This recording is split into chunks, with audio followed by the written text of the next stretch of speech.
بسم اللہ الرحمن الرحیم۔ معزز سامعین و ناظرین، آپ یہ بریلوی مولوی صاحب کا یہ کلپ سن لیں۔ وہابیوں کی برائی بیان کرنا فرض ہے، ان کی دعوت کھانا حرام ہے، ان کے وہاں جانا حرام ہے، ان سے ملنا حرام ہے، ان کو اپنے وہاں بلانا حرام ہے، ان سے نکاح کرنا حرام ہے، ان کی مجلس میں شامل ہونا حرام ہے۔ یہ بریلوی مولوی صاحب ہے۔ اب اس وہابی مولوی صاحب کا بھی بیان سن لیں۔ ماربل کی ٹائلز لگی ہے، یہ وہابیوں نے لگائی حرم میں۔ کہاں پڑھتے ہو نماز؟ جو چٹائیاں اور دریاں قالین بچھی ہوئی ہیں حرمین طیبین میں، وہابیوں نے بچھائی ہے۔ زمزم کا پانی نکالنے کی مشین وہابیوں نے لگا رکھی ہے۔ جو پانی پینے کا گلاس ہے وہابیوں نے منگوایا ہے۔ ایسی جو حرمین میں لگی ہے وہابیوں نے لگوائی ہے۔ ویزا وہابی ہی لگاتا ہے آپ کے، تو تم حج بھی کرنے نہ جاؤ، عمرہ بھی کرنے نہ جاؤ، کیوں جاتے ہو؟ آپ کیا نتیجے نکالتے ہیں؟ بریلوی مولوی صاحب کہتا ہے کہ وہابیوں کے ساتھ نکاح کرنا، اٹھنا بیٹھنا، کھانا کھانا، معاملات کرنا حرام ہے، جائز نہیں ہے۔ حالانکہ جب ایک ملک میں رہتے ہو تو عیسائیوں کے ساتھ، یہودیوں کے ساتھ، مجوسیوں کے ساتھ، ہندوؤں کے ساتھ، سکھوں کے ساتھ معاملات کیا جا سکتا ہے، مدارات کرنا جائز ہے۔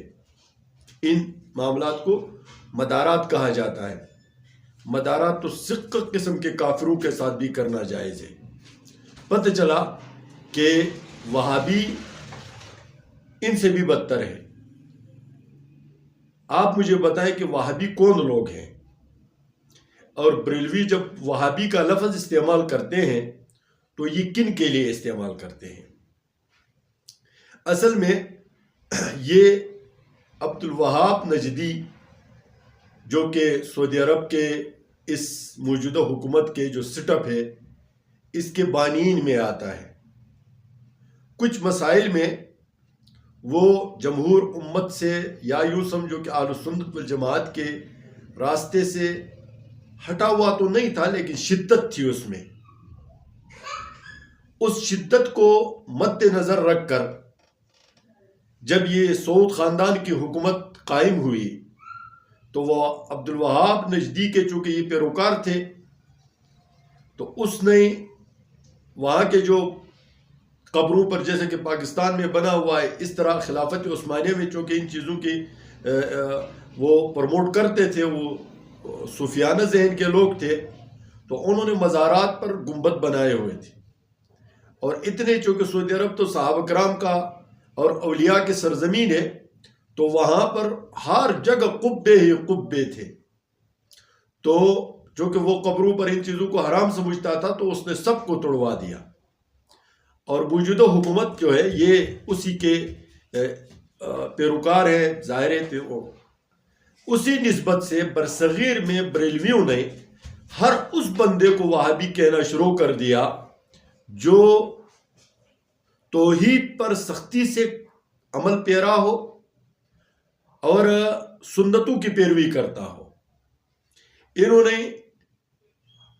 شاہ اسماعیل شہید رحمۃ اللہ علیہ کو وہابی کہا، سید احمد شہید کو وہابی کہا، اس کے بعد علماء دیوبند کو وہابی کہا۔ اب یہ سب کو وہابی کہتے ہیں۔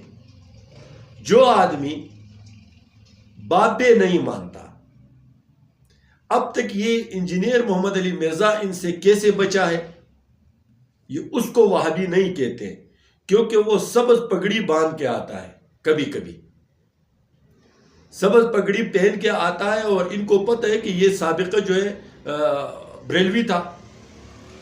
اب یہ اپنے آپ کو اہل سنت کہتے ہیں، حالانکہ ان کا اہل سنت والجماعت کے ساتھ دور دور کا نہ تو کوئی تعلق ہے اور نہ کوئی رشتہ ہے۔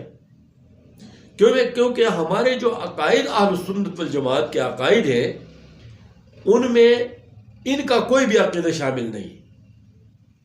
کہ اہل سنت والجماعت جو صحابہ اور تابعین اور محدثین اور فقہاء سے جو عقیدہ نقل ہوتا آ رہا ہے، اس عقیدے میں تو کہیں پر قبر پرستی کا وہ نہیں ہے، کہیں پر جو ہے نبی علیہ السلام کو عالم الغیب، حاضر ناظر، فرشتوں کو وغیرہ وغیرہ کچھ نہیں کہا ہے.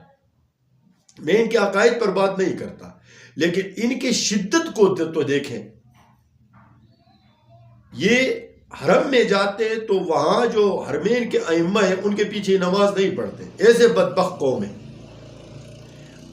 یہ ان کے پیچھے نماز نہیں پڑھتے. اچھا، یہ وہاں کے لگائے ہوئے ماربل، وہاں کے لگائے ہوئے اے سی، وہاں کی گاڑیاں، وہاں کے سرزمین، وہاں کی سہولیات استعمال کرنا تو جائز ہے، لیکن وہابی کے ساتھ بات کرنا، وہابی کے ساتھ تعلق بنانا اور یہ حرام ہے. نکاح کرنا حرام ہے. حالانکہ جو اہل کتاب ہے، عیسائی اور یہودی، ان کے ساتھ نکاح کرنا تو جائز ہے. ان کا مطلب کہنے کا یہ ہے کہ وہابی سرے سے اہل کتاب بھی نہیں ہے. اور پھر کہتے ہیں کہ جی ملک میں انارکی پھیر رہی ہے، فرقواریت ہو رہی ہے. جب اس طرح کے منحوس قسم کے مولوی جب اس طرح کی من گھڑت باتیں کریں گے اور اس طرح کی بے تک کی باتیں کریں گے تو انارکی نہیں پھیلے گی. تو انار کیسے پھیلے گا؟ انجینئر محمد علی مرزا نے جو ان کا آپریشن کیا ہے، میں صرف بریلویوں کے بارے میں نہیں کہتا ہوں، مسلکی اختلاف میں جو بندہ اتنی شدت اختیار کر لیتا ہے، اس کا علاج صرف انجینئرنگ ہے. اس کا علاج صرف جو انجینئر صاحب ہے اس کے اکیڈمی سے اس کا علاج نکلتا ہے. یہ کوئی طریقہ ہے اختلاف کرنے کا؟ کس بنیاد پر یہ کہتے ہیں کہ وہابیوں کے ساتھ نکاح کرنا جائز نہیں ہوتا؟ یہ اس لیے کہتے ہیں کہ ان کے پیچھے ڈنڈا نہیں ہے. خود آدمی شرک میں مبتلا ہو، اس شرک کی کوئی مخالفت کرے، آپ کہتے ہیں اس کے ساتھ نکاح نہیں. ہاں، اس بنیاد پر نکاح جائز نہیں ہوگا کہ چونکہ ان کے ساتھ وہابیوں کا نکاح نہیں ہوتا، اس لیے یہ کہتے ہیں کہ ان کے ساتھ نکاح نہ کرو، ورنہ تو کوئی وجہ نہیں ہے. زیادہ سے زیادہ مسلکی اختلاف ہے. اعتقادی اختلاف اگر ہے بھی تو آپ کا عقیدہ غلط ہے، آپ کا عقیدہ قرآن کے مخالف ہے، آپ کا عقیدہ حدیث کے مخالف ہے، آپ کا عقیدہ صحابہ کے عقیدے کے مخالف ہے، آپ کا عقیدہ امام بخاری کے عقیدے کے مخالف ہے، آپ کا عقیدہ امام مسلم کے عقیدے کے خلاف ہے، آپ کا عقیدہ اور چھوڑو امام ابو حنیفہ کے عقیدے کے مخالف ہے، امام یوسف کے عقیدے کے مخالف ہے، امام محمد کے عقیدے کے مخالف ہے. آپ کس کو نکاح سے باہر کر رہے ہیں؟ آپ کے پاس تو کچھ بھی نہیں ہے ماں سوائے قبر پرستی کے علاوہ. آپ کے پاس ہے کیا؟ آپ لوگوں نے اہل سنت والجماعت کا جو لیبل لگایا ہوا ہے، آپ کے پاس اہل سنت والجماعت کا وہ کون سا عقیدہ ہے، وہ کون سا عمل ہے جو اہل سنت والجماعت جو صحابہ کرام نے کیا ہو، تابعین نے کیا ہو، تبع تابعین نے کیا ہو؟ کون سا ایسا کوئی عمل دکھاؤ.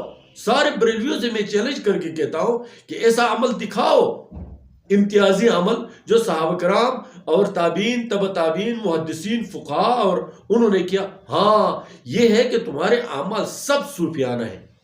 وہ صوفیہ جو بالکل خود بھی گمراہ تھے اور پورے آدھے سے زیادہ امت کو گمراہ کر کے چھوڑا ہوا ہے اور ان کا نام بریلویت رکھ دیا ہے. اس کے علاوہ تو آپ کے پاس کچھ نہیں ہے. میں انجینئر محمد علی مرزا کو اپریشیٹ کرتا ہوں، اس کو داد دیتا ہوں کہ اس بت پرستی کا جو جدید بت پرستی ہے، قبر پرستی، اس کا سدباب کرنے کے لیے انجینئر محمد علی مرزا کے طریقے کے علاوہ کوئی طریقہ نہیں. صوفیزم کی بنیاد پر صغیر سے جب تک ختم نہیں ہوتا اسی وقت تک یہ امت سدھرے گی نہیں. ہر جگہ جھکنے کی عادت یہ مسلمانوں کی عادت نہیں ہے، یہ ہندوؤں کی تھی، مسلمانوں کی عادت نہیں تھی. مسلمانوں کی عادت تھی سر اٹھا کے چلنا اور اللہ کے علاوہ کسی کے سامنے نہ جھکنا. اللہ تعالی ہمیں قرآن، حدیث، اسلام کو سمجھ کر اس پر عمل کرنے کی توفیق عنایت فرمائے. السلام علیکم ورحمۃ اللہ وبرکاتہ.